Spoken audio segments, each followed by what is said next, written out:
Лицо спрятано медицинской маской, на руках наручники. В зал суда Елену Сизову заводят под прицелом десятков фотоаппаратов и камер. Эта история вызвала большой интерес прессы. Сизова Елена Петровна. 11 сентября в отношении руководителя Центра гигиены и эпидемиологии республики возбудили уголовное дело по статье «Мошенничество в особо крупном размере». Следователи считают, в прошлом году Елена Сизова помогла компании своего знакомого победить в тендере на поставку расходных материалов. Предприниматель Глеб Поляков, один из основных подрядчиков Центра, сейчас находится в СИЗО.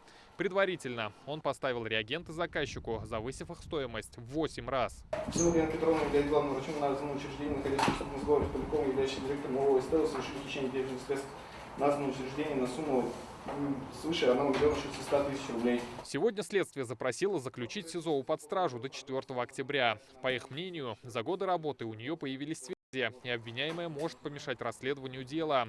Позицию гособвинения поддержала и прокуратура. Поддерживаю заявленное ходатайство. Я считаю, что оно вынесено законно и обоснованно. Прошу обратить внимание, что основные свидетели находятся в прямом подчинении обвиняемых, поэтому избрание иной меры пресечения не связано с лишением свободы невозможно. Прошу удовлетворить заявленное ходатайство. Сама Елена Сизова просила не лишать ее свободы. Для общения с судом ей пришлось снять маску. Женщина заявила, не собирается оказывать давление на свидетелей. Кроме этого, она единственный ребенок в семье и некому ухаживать за больными родителями. У меня родители глубокие инвалиды, отец недавно инсульт перенес, мама практически не передвигается.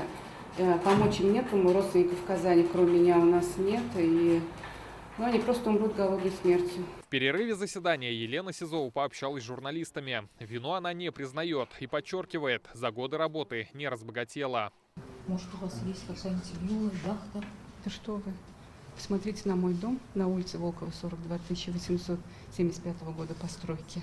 Деревянный, исторический, красивый, который я очень люблю, в котором я родилась. Он совершенно не похож на те виллы и яхты. С обвинением не согласны? Нет, конечно. Елене Сизовой 49 лет. Она прошла путь от рядового специалиста до заместителя начальника отдела в Республиканском управлении Роспотребнадзора. 5 лет назад ее назначили руководителем Центра гигиены и эпидемиологии, ключевого учреждения ведомства. Оно занимается множеством задач, от контроля качества воздуха и воды до надзора за общественными местами и предприятиями. Центр активно участвовал в борьбе с пандемией. Тот факт, что крупные сделки с участием учреждения теперь находятся под подозрением, только подогревают интерес к делу. Брать отношения Сизовой Елены Петровны 10.85 выражение меры причинения домашний арест. Сегодня суд не согласился с доводами следствия и отправил ее под домашний арест. Наручники с Елены Сизовой сняли в зале суда. Довольны решением? Это не то решение, конечно, которого я хотела. Мы будем дальше разбираться. Я еще раз повторяю, свою вину не признаю. Считаю, что это исключительно уговор. Выйдя из здания суда, Елена Сизова не скрывала эмоций. Расследование уголовного дела продолжается. Под домашним арестом Елена Сизова пробудет до 4 октября. Именно тогда состоится следующее заседание суда. Рамиль Галиуллин, Даниил Филатов, ТНВ, Казань.